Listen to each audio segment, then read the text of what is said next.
la bouffe est tellement dégoûtante qu'on met des produits qui agissent sur le système bulbaire pour faire croire aux gens que c'est bon. Une soupe en sachet, normalement, elle est tellement dégoûtante que vous allez la vomir aux toilettes.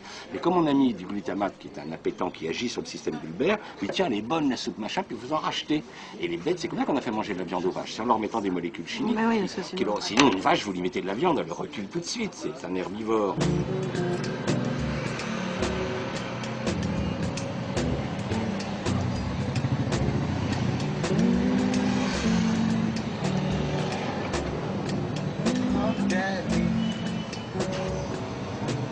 J'ai fini mes études, moi, de zoologie, biochimie à l'université. Je suis rentré à l'agro.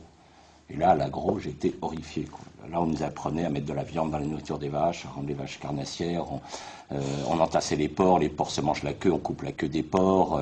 On entasse, ils se mangent les oreilles, on coupe les oreilles des porcs. On entasse, ils continuent à se manger les jambons, donc on leur arrache les dents. Et quand je voyais ça, ils nous projetaient les films avec des caméras vidéo, des prises de la nuit, où on voyait les porcs se dévorer.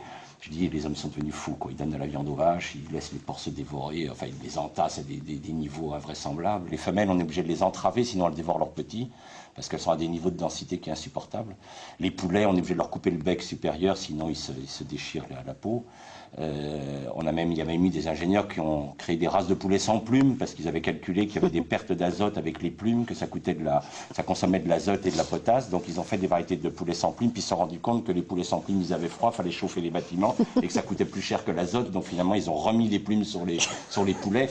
Donc si vous voulez, on voyait des trucs complètement fous, quoi. Des gars qui fabriquaient des tomates carrées pour mieux les ranger dans des caisses.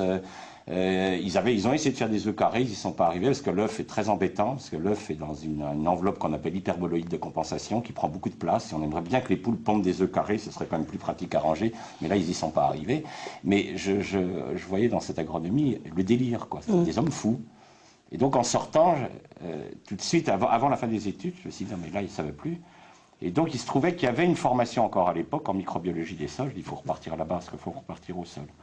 Et quand je suis arrivé en troisième année en microbiologie des sols, j'étais le seul. Donc j'ai eu une année de cours particuliers, ce qui est quand même intéressant, j'ai eu des profs uniquement pour moi. Et depuis, la chaire de microbiologie a été supprimée, elle a été supprimée en 86, c'est-à-dire que depuis 20 ans, il y a 150 ingénieurs agronomes qui sortent en France, qui ne savent pas ce que c'est que la biologie du sol, ils ne savent pas comment fonctionnent les microbes, rien. Ce qui est quand même, quand vous y réfléchissez, absolument incroyable. Et toutes les chaires de microbiologie des sols ont été supprimées dans le monde. Toutes les chaires de microbiologie des sols agricoles ont été supprimées de telle sorte que les ingénieurs agronomes ne savent même pas que le sol est vivant. Et donc ils font n'importe quoi, puisque au lieu de faire attention, ils sont prêts à déverser des pesticides, des engrais. Ils ne savent pas que chaque fois que vous mettez un grain de potasse sur un ver de terre, il est mort. Vous le mettez même sur le dos d'une grenouille, elle meurt.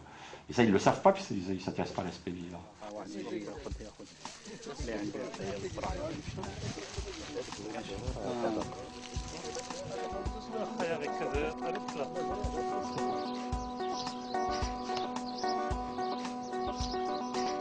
Et je me suis aperçu que le Limousin fabriquait plus que 8% de son alimentation, que la Franche-Comté c'était 1%, la Corse 0%.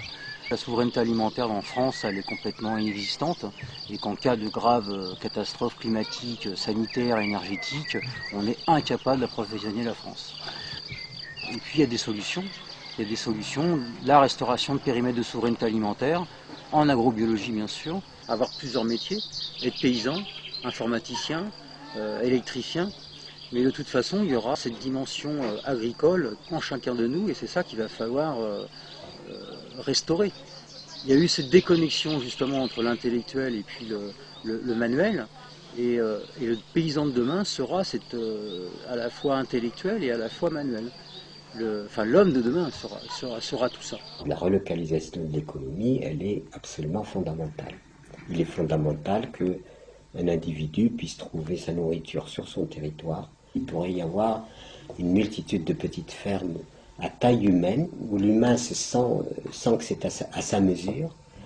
Il y a un merveilleux chantier qui peut s'ouvrir pour l'avenir et celui-là est exaltant parce qu'entretenir un système moribond, faire l'acharnement thérapeutique sur un système moribond, ça ne me paraît pas très, très exaltant. C'est aujourd'hui ce que l'on ressent, c'est-à-dire cette espèce d'interventionnisme par le perfusionnement, par l'acharnement, dans une transition qui doit être extrêmement fertile entre un système qui est en train de mourir, qui qui décline et un autre qu'il faut reconstruire. Et donc nous avons cette transition, et c'est dans cette transition que l'imagination et les utopies doivent fleurir.